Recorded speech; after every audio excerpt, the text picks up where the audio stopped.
Hello, my friends, and welcome to today's episode of Rogue Trader.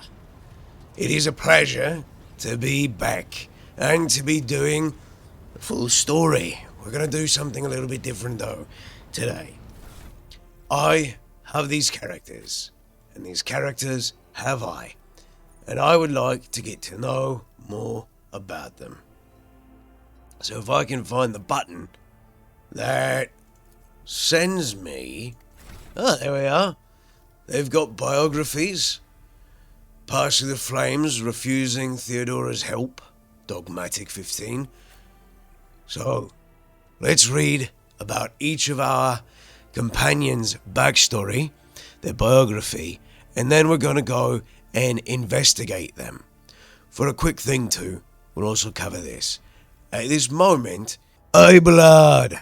Now, this is a man I enjoy. He's an iconoclast. Would you look at that? He's a bit of a man of the people.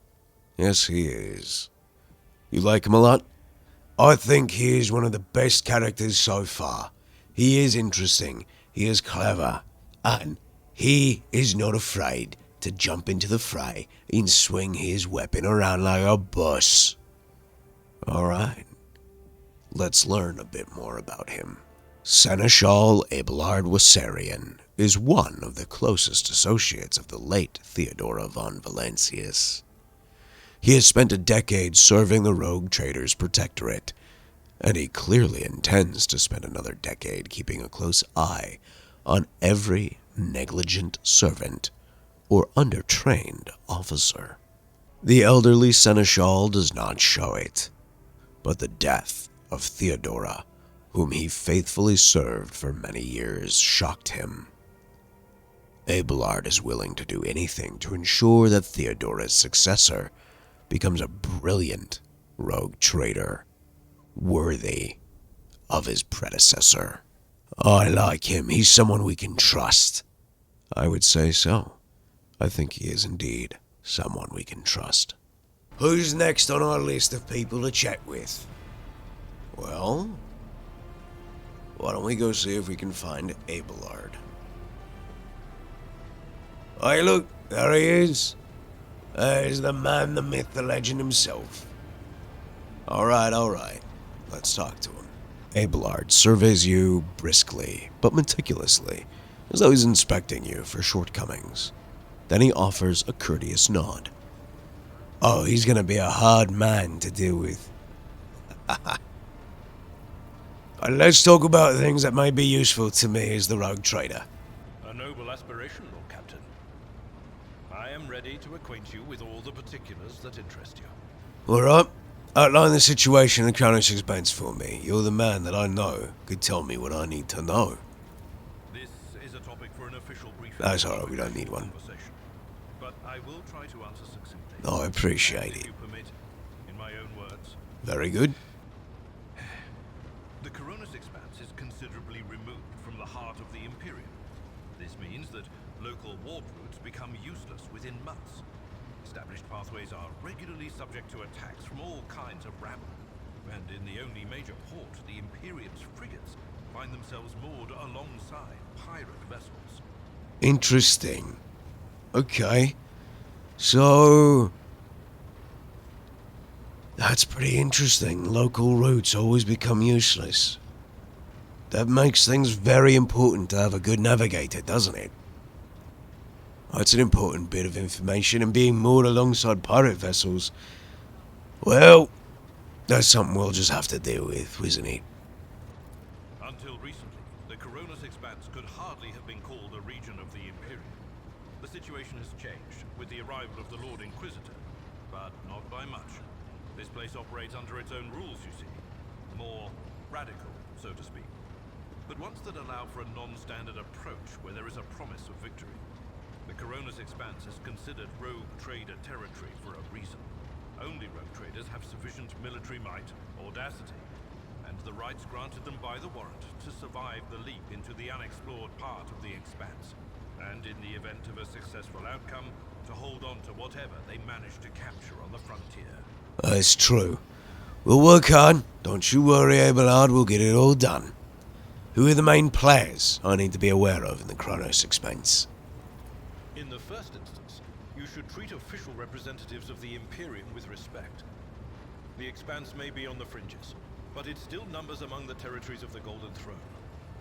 The arrival of the Lord Inquisitor has turned the Coronis Expanse into a less wild and uncontrolled region, to the regret of some individuals who had grown inured to the local lawlessness.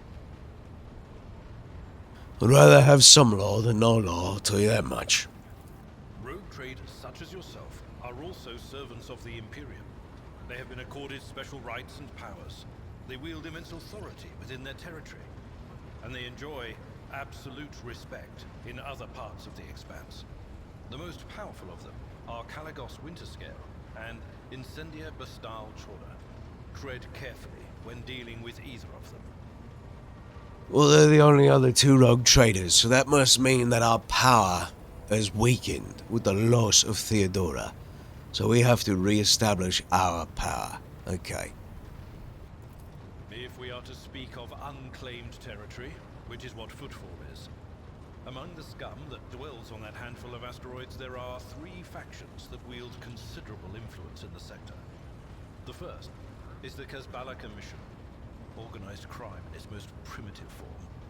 It holds sway over the Liege of Footfall and has links to rogue trader Winterscale. Okay. The second faction is an offshoot of our shining ecclesiarchy, followers of St. Drusus. Alright. They are actively building their forces and hold influence over rogue trader Chorda. Of course they do. And finally, the third faction, the Explorators, a wing of the Adeptus Mechanicus. They are willing to die and kill for the secrets of the ancient technological heresies that are hidden among the stars of the Coronis Expanse. Alright, so we're dealing with Winterscale being a bit of a crook, Chorda being a bit of a faithful, and I guess that leaves us to buddy up with the Explorators. I'm okay with that. The tech boys haven't done me wrong yet. Kunrad, our previous master of whispers, what can you tell me about his betrayal? What do you think he'll do next? You know, Lord Captain, I am no admirer of fine art. But when we next find ourselves in a civilized port, with time to spare, I will promptly find an artist and commission a portrait of the individual to whom you refer, with a hole between the eyes. I might fear that he committed his treachery and escaped with his life was an unforgivable oversight. It happens, it happens. Let's not hold to it too tightly. We both served Lord Captain Theodora for many years, and we never saw eye to eye. He was brash. He was never afraid of assuming responsibility, and he willingly took on difficult tasks. I am loath to admit it, but the Von Velatius Protectorate continues to reap the fruits of his labors to this day. His service always garnered my respect. But everything else about him made me want to wring the neck of that two-faced snake. That right there is a man who knows how to respect those who get good work done. I'm impressed. Abelard, thank you for your honesty. If you are taking comfort in the thought that we will hear no more of Conrad, prepare to be disappointed. You thwarted his plans, his meticulously plotted and nurtured treachery. He is sure to attempt to strike at you, and he will use his contacts and knowledge of the Protectorate to do so. The only question, Lord Captain, is whether you will be able to anticipate his next steps. Well, he'll most definitely try to weaken our position, turn our allies against us. As you wish, Lord Captain. I'd like to know about you, my Seneschal. As you wish, Lord Captain. What would you like to know?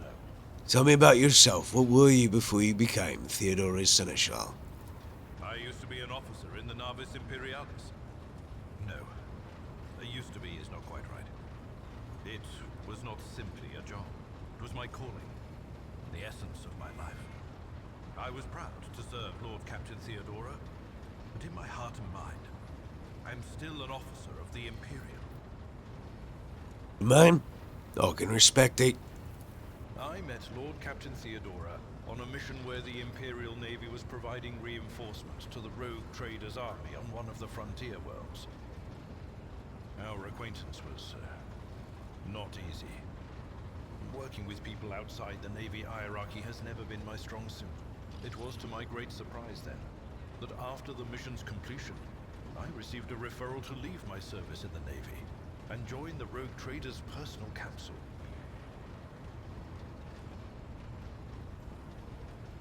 Good addition, I would say. It was a difficult choice for me. But I saw in the offer a chance to serve the interests of humanity even more effectively than in the Navis Imperialis. You do not need me to tell you just how remarkable a person Lord Captain Theodora was. I recognized her at once as a true leader and formidable creative force. One who had built a protectorate amidst the dangers and wildness of the Expanse. She's a good woman. Was a good woman. But leaving the Imperial Navy is far from easy. Why were you permitted to quit your post? You could say there was no one among the naval command who was willing to impede the wishes of the Rogue Trader.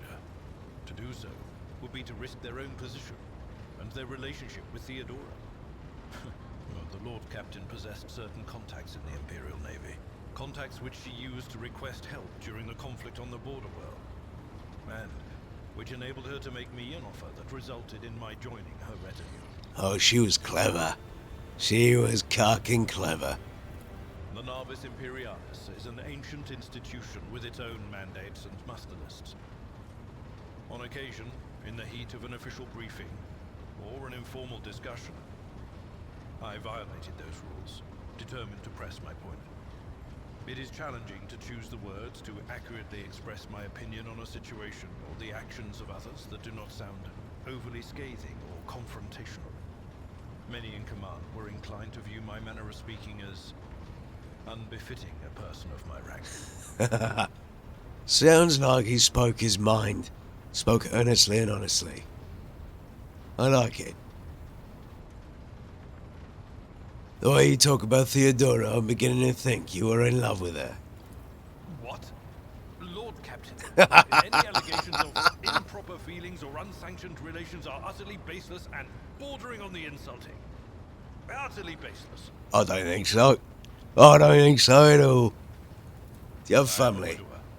Oh, sorry, father lad. of 4, and if my information is not outdated, a grandfather of 11. Hey! My family lives on Dargonus.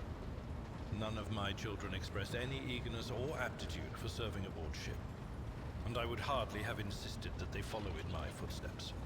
You're a good father. Keep your kids safe. That's what you're supposed to do as a dad.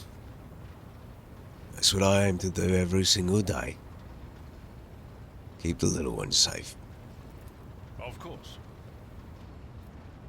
You may call me by my first name, if you wish. I thank you for the honor, but I must decline. As a military officer, I believe in the importance of order in all things. All right. including the chain of command. You are the Lord Captain, my direct superior. I am not prepared to address you in any way other than as regulation dictates. But I'm not regulation anymore. I might still sound it, but I'm not. That's alright, Seneschal. I appreciate you. I like a good Navy man. Lord Captain. He's a good lad. Good man, one I can respect. But I have him on our team. Well, my friends, with that is where we're going to end this episode. We got to know our characters, got to learn a bit more about them, and yes, we are going to be talking to the good sister in a moment. Just so I can do her quest. But we'll pick that up in the next episode. Thank you so much for joining me today. Shout out to the patrons. Thank you so much for supporting the channel on Patreon. You too can support on Patreon by heading in the description below. You can also support by becoming a channel member. Or you can support for free by hitting like, subscribe, a bell notification, and commenting. I'd love to know your thoughts about each of these characters. Who's your favourite? Who do you hate? Who do you like the least? Who, maybe they're all in the same spot for you. What order do you like the initial 3? Let me know. We're going to be going in to our missions and start exploring the world. We'll see you in the next one, lads. Peace.